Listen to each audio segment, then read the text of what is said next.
உயர்ந்த பதவிக்கு சொர்ணாகர்ஷண பைரவர், நீலகண்ட பைரவர், விசாலாட்சி பைரவர், கீர பைரவர், கால பைரவர், சொர்ண பைரவர், சொர்ண கால பைரவர், விஸ்வரூப பைரவர், நிர்பய பைரவர், ருண்டமாலா பைரவர், கோரநாதா பைரவர் என்று பல விதமான 64 ரூபங்கள் பைரவருக்கு உள்ளது. ஆனால் இந்த 64 பைரவ ரூபங்களில் சொர்ணாகர்ஷண பைரவ ரூபம் கிடையாது. காரணம், இந்த சொர்ணாகர்ஷண பைரவர் சிவனின் அம்சமாக கருதப்படுகிறது.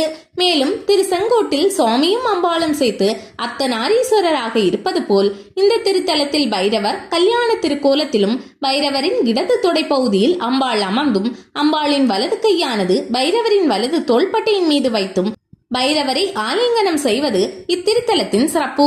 மேலும் பல சிறப்புகள்.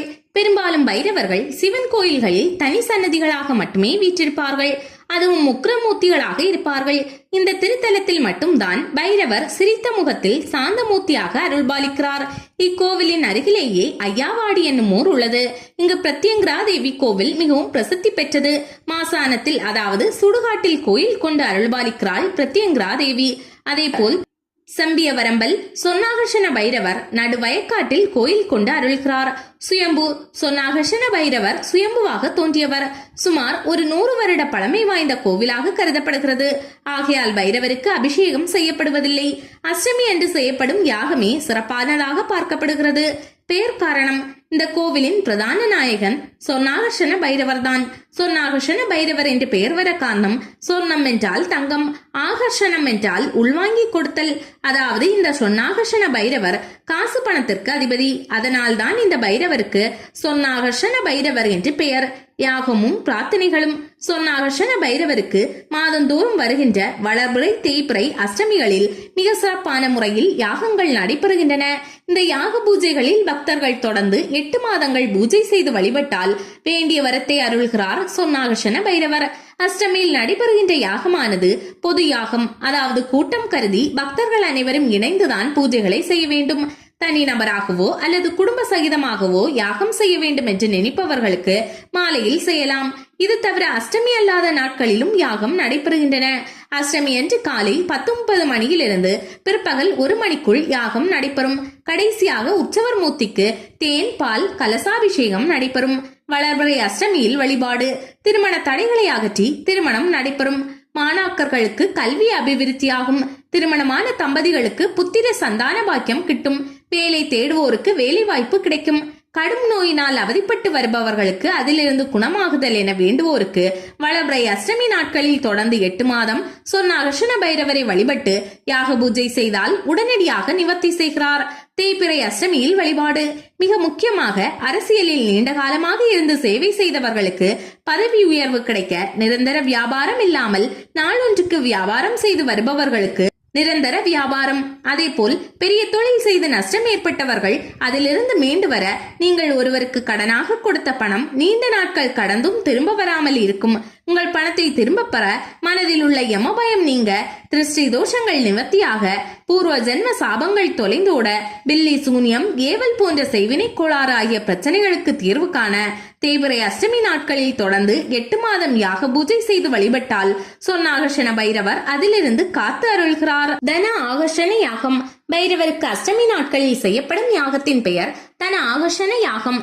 இந்த யாகம் மிக சிறப்பானது என்று நாம் முன்பே கூறியிருந்தோம். இதில் என்னென்ன பொருட்களை கொண்டு யாகத்தினை நடத்துகிறார்கள் என்பதனை தியானிப்போம்.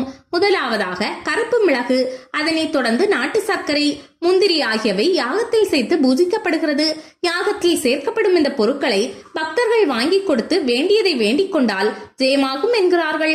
அதுவும் மிளகினை கொடுத்து வேண்டிக் கொள்ளும் போது யாகத்தில் மிளகானது வெடித்தால் நாம் மனதில் நினைத்த காரியமும் வெற்றியடையும் என்றொரு ஐதீகமும் உள்ளது.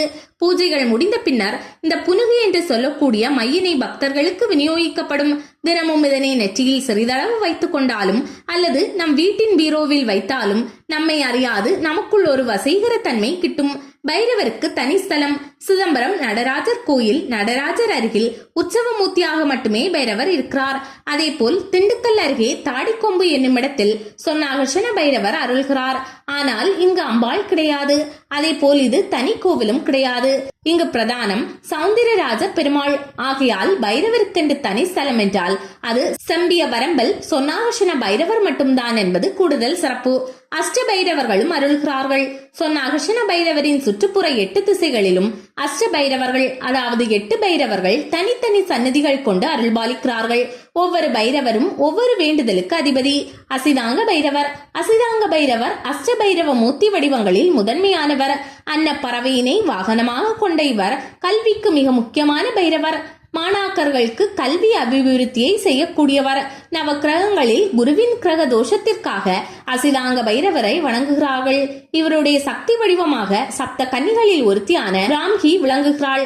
ருரு பைரவர் ரிஷப வாகனமாக கொண்ட இவர் சுக்கிரனால் ஏற்படும் கிரக தோஷத்திற்காக இந்த பைரவரை வணங்குகிறார்கள்.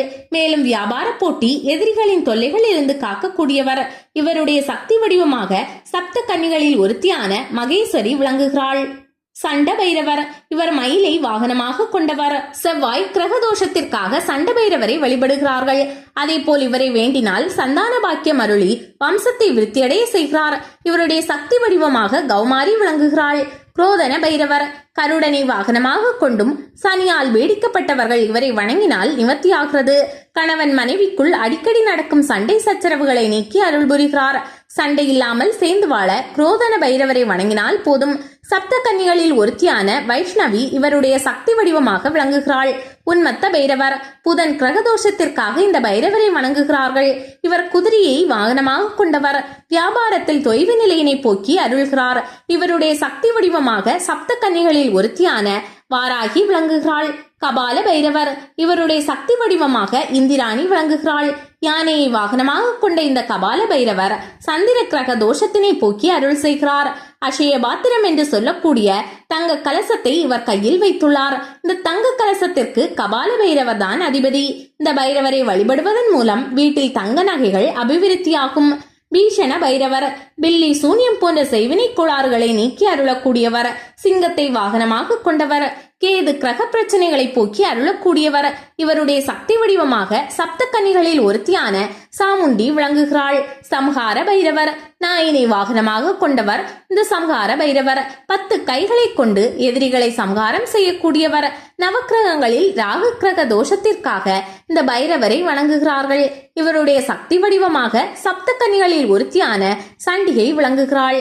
மேலும் ஞான பிரசூனாம்பிகை சமேதரராக காளஹஸ்தீஸ்வரர் பக்தர்களின் குறைகளை நிவர்த்தி செய்து அருள்பாலிக்கிறார்.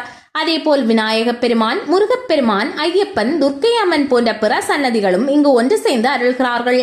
கோவில் அமைவிடம் கும்பகோணம் பேருந்து நிலையத்திலிருந்து திருநாகேஸ்வரம் நாச்சியார் கோயில் செல்லும் வழியில் ஐயாவாடிக்கு அடுத்து செம்பிய வரம்பல் ஊரை அடைந்து விடலாம். அங்கிருந்து நடந்து செல்லும் தூரத்தில் ஸ்ரீ சொர்ண பைரவி அம்பிகா சமேத சொன்னாகர்ஷண பைரவர் ஆலயம் உள்ளது.